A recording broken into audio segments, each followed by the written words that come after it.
ሰላም ጤና ይስጥልኝ የተወደዳችሁ የሶለዳ ሚዲያ አድማጭ ቤተሰቦቻችን እንዴት አላችሁ? ለዛሬ ነሐሴ 22 2018 ዓ.ም ዕለተ አርብ ያዘጋጀናቸው አዳዲስ ትኩስና ወቅታዊ ሀገራዊ እንዲሁም ዓለም አቀፋዊ የዜና መረጃዎቻችን ይዘንላችሁ ቀርበናል። እነዚህ ትኩስ አዳዲስና ወቅታዊ ሀገራዊ እንዲሁም ዓለም አቀፋዊ የዜና መረጃዎቻችን እስከ መጨረሻው እየተከታተላችሁ ከኛ ጋር እንድትቆዩ ከወዲሁ በታላቅ አክብሮት ጋብዛለሁ። አብራችሁኝ ቆዩ።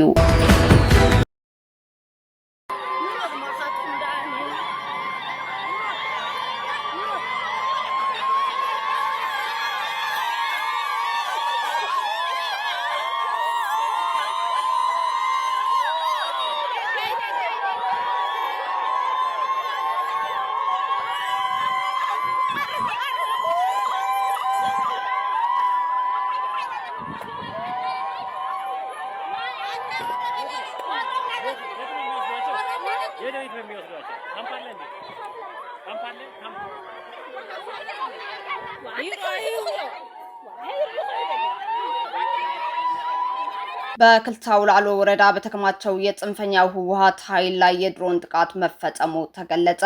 በምስራቃዊ ትግራይ ዞን ክልታው ላሎ ወረዳ ብርሃዋ አጽባሃ ቀበሌ አንደኛ ደረጃ ትምህርት ቤት አካባቢ በተከማቸው የጽንፈኛው ህወሓት ኃይል ላይ የድሮን ጥቃት መፈጸሙ ተገልጿል።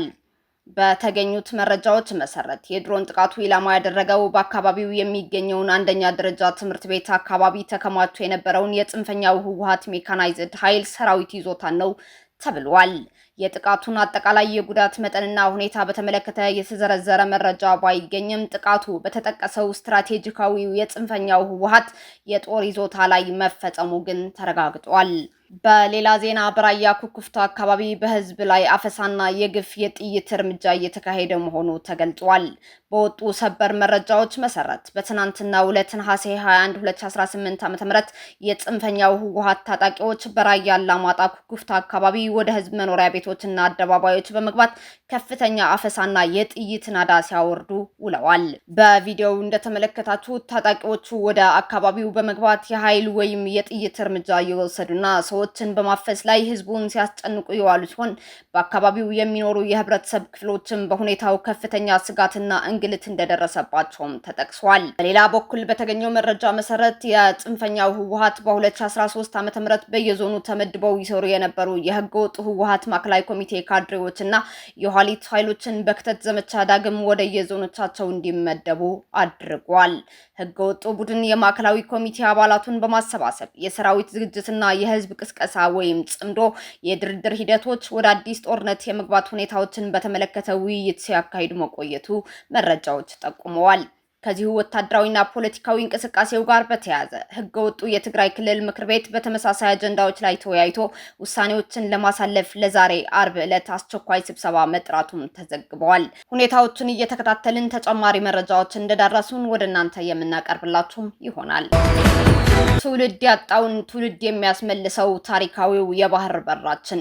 የባህር በር ማግኘት ልዩ ልዩ የጂኦፖለቲካዊ ማደናቀፍ ሂደቶችና ሴራዎች ቢተገበሩበትም አዲሱ ትውልድ አይኑን ሊነቅልበት ያልቻለ ለሀገር የኢኮኖሚ ደም ስር ለፖለቲካ ነጻነት ማረጋገጫና ሀገራዊ ክብርን መልሶ ለማንገስ የሚደረግ ታላቅ ህልም ነው። የቀደሙት ትውልዶች በጂኦፖለቲካዊ ሴራዎችና በወቅቱ በነበሩ ውስብስብ ሀገራዊ ድክመቶች ምክንያት ካጧቸው ታላላቅ ሀገራዊ ሀብቶች መካከል የባህር በር ተጠቃሚነትና የባህር ኃይል ባለቤትነት ዋነኞቹ ነበር። ይህ የታሪክ ስብራት በሀገራችን ላይ ከፍተኛ የኢኮኖሚ ጫናን ከማስከተሉ ባሻገር የኢትዮጵያን የረጅም ጊዜ ስትራቴጂካዊ ጥቅሞች በከፍተኛ ፈተና ውስጥ ጥሎት ቆይቷል። የአሁኑ ትውልድ ደግሞ ይህንን የታሪክ ጠባሳ የማረም የሀገሩን ዘላቂ መፍትሄ በራሱ ትከሻ ላይ የመሸከምና የነገዋን ኢትዮጵያ በጽኑ መደላድል ላይ ለመገንባት ታሪካዊ ኃላፊነት ወስዷል። ይህ ሀገራዊ ጥያቄ ቀለል ያለ የፍላጎት ጉዳይ ብቻ ሳይሆን የሀገር ህልውናና የመጻኢ ዕድል መወሰኛ መሆኑ ትውልዱ ጠንቅቆ ይረዳዋል።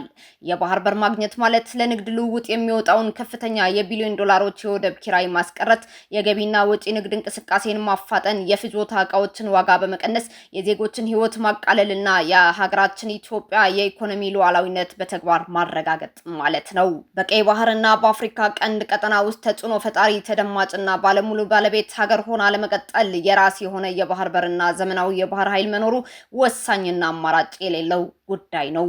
ትውልዱ ያጣውን የባህር በር በጥበብ በበሰለ ዲፕሎማሲና በጽኑ ሀገራዊ አንድነት የመመለስ ጥረት የቀደሙ አባቶቻችን አደራ የማስከበርና ለመጪው ትውልድ የበለጸገችና የተከበረች ሀገር የማስረከብ ታላቅ ራዕይ ነው። ይህ ትውልድ እውነታውን፣ ህጋዊ መብቱንና የታሪክ ክዳውን ጠንቅቆ የሚያውቅ በመሆኑ የባህር በር ጥያቄ የጊዜ ጉዳይ እንጂ በምንም አይነት ሁኔታ የማይቀለበስና የማይቆም ታሪካዊ ሀገራዊ ጉዞ መሆኑን በተግባር እያረጋገጠም ይገኛል። ሐሰተኛ ሰነዶችን ሲያዘጋጅ የነበረ ግለሰብ ክስ ተመሰረተበት። ተከሳሽ ካሊድ አወል የወንጀል ድርጊቱን የፈጸመው በጉለሌ ክፍለ ከተማ ወረዳ 8 ልዩ ቦታው አዲሱ ገበያ ከሚገኝ አንድ የገበያ ማዕከል ውስጥ ነው። የጉለሌ ክፍለ ከተማ ፖሊስ ዋና መምሪያ ኢንተለጀንስ ለተከታታይ 3 ቀናት ባደረገው ጠንካራ ክትትልና ቁጥጥር ካሊድ አወል የተባለ ግለሰብ የተለያዩ ሐሰተኛ ሰነዶችን እንደሚያዘጋጅ አረጋግጧል። ግለሰቡ በዋና መምሪያው ኢንተለጀንስና ክትትል ኦፕሬሽን በቁጥጥር ስር ከዋለ በኋላ ከተያዘ በኋላ በገበያ ማዕከል ውስጥ በሚገኘው የህትመት ስራ በሚያከናውንበት የንግድ ቤት ውስጥ በተደረገ ብርበራም በተለያዩ የመንግስት ተቋማት ስም የተዘጋጁ ሐሰተኛ ሰነዶች ተገኝተዋል። ከተያዙት ውስጥም የጉለሌ ክፍለ ከተማ ወረዳ 8 ወሳኝ ኩነት፣ የቂርቆስ ክፍለ ከተማ ወረዳ 1 ወሳኝ ኩነት፣ የየካ ክፍለ ከተማ ሰነዶች ማረጋገጫና የቤንሻንጉል ጉሙዝ ብሔራዊ ክልላዊ መንግስት ጤና ጣቢያ ጽህፈት ቤት የራስጌና ክብ ማህተም፣ የልደት የምስክር ወረቀት፣ የአዲስ አበባ ከተማ አስተዳደር ገቢዎች ቢሮ ስለ ግብር አከፋፈል የሚሰጥ ማስረጃ፣ የፌዴራል ፖሊስ የወንጀል ምርመራ ቢሮ የፎረንሲክ ማስረጃ፣ ዓመታዊ የተሽከርካሪ ምርመራ ማስረጃ እንዲሁም ሐሰተኛ ሰነድ ለማዘጋጀት የሚጠቀምባቸውን 2 ዴስክቶፕ ኮምፒውተር እና እንዲሁም ፍላሾች እና ፕሪንተር ይገኙበታል። ፖሊስ በማስረጃ የተጠናቀረውን የምርመራ መዝገብ ለክፍሉ አቃቢ ሕግ በመላክ ክስ እንዲመሰረትበትም አድርጓል። ሐሰተኛ ሰነድ ማዘጋጀትም ሆነ ማሰራጨት በሀገር ምጣኔ ሀብትና ደህንነት ላይ የሚያደርሰው አሉታዊ ተጽዕኖ የሚያሳድር ከመሆኑም በላይ በተጨማሪም የወንጀል ተጠያቂነትን የሚያስከትል መሆኑን ህብረተሰቡ በመረዳት በመሰል ድርጊት ውስጥ የሚገቡ ግለሰቦች ለህግ አሳልፎ መስጠት እንደሚገባም የአዲስ አበባ ፖሊስ ዋና ጠቅላይ መምሪያ መልእክቱን አስተላልፏል። የእስራኤል ጦር በምዕራብ ደማስቆ ዳርቻ የመድፍ ድብደባ ማድረጉ ተሰማ። የእስራኤል ጦር በደማስቆ ምዕራባዊ ዳርቻ በሚገኘው የቤት ጂን ከተማና ሬድ ሂልስ ተብለው በሚጠሩ ኮረብቶች መካከል 2 መድፎችን በመተኮስ ድብደባ ማድረጉ የሶሪያ የዜና ኤጀንሲ ሰና ዘግቧል። 2ቱ መድፎች በእርሻ መሬት ላይ ያረፉ ሲሆን በጥቃቱ በሰው ላይ የደረሰ ጉዳት አለመኖሩን ኤጀንሲው ገልጿል። በአዲሱ ጥቃት ሰብአዊ ጉዳትም ሆነ የንብረት ጉዳት አለመድረሱም ተዘግቧል። ጥቃቱ በቅርብ ጊዜ በነሐሴ 18 ከተፈጸመው ጥቃት ተመሳሳይ ጥቃት በኋላ የመጣ የተፈጸመ ነው ተብሏል። የእስራኤል ጦር በደራ ግዛት ምዕራባዊ አካባቢ በሚገኘው የያርሙክ ቤዚን አካባቢ ወደ አቢዲን ከተማ ምዕራብ በሚገኝ ሸለቆ ላይ የመድፍ ድብደባ አድርጎ እንደነበር ይታወሳል። ሶሪያ እስራኤል ከግዛቷ ሙሉ በሙሉ እንድትወጣ ያላትን ጥያቄ መቀጠሏን ገልጻለች። እስራኤል በምትቆጣጠራቸው የሶሪያ ግዛቶች ውስጥ የምትወስዳቸው እርምጃዎች ሁሉ ዓለም አቀፍ ሕግን የጣሱና ሕገወጥ እንደሆኑም እየገለጸች ትገኛለች። በተጨማሪም ደማስቆ ዓለም አቀፉ ማህበረሰብ ኃላፊነቱን እንዲወጣና እስራኤል ከደቡባዊ ሶሪያ ሙሉ በሙሉ እንድትወጣ ግፊት እንዲያደርግ ጥሪ ማቅረቧን ሰና ዘግበዋል። እስካሁን አብራችሁን ከኛ ጋር ስለነበራችሁ እያመሰገንኩኝ በሌሎች መረጃዎች እስክንመለስ እንደተለመደው የሶለዳ ሚዲያ ቤተሰብ በመሆን ላይክ፣ ሼር፣ ሰብስክራይብ ማድረጋችሁን አትርሱ። አዳዲስ ትኩስና ወቅታዊ መረጃዎቻችን በቶሎ እንዲደርሷችሁ የደወል ምልክቷን ይጫኑ። ስኬት፣ ድልና ሰላም ለኢትዮጵያውያን። ሶለዳ ሚዲያ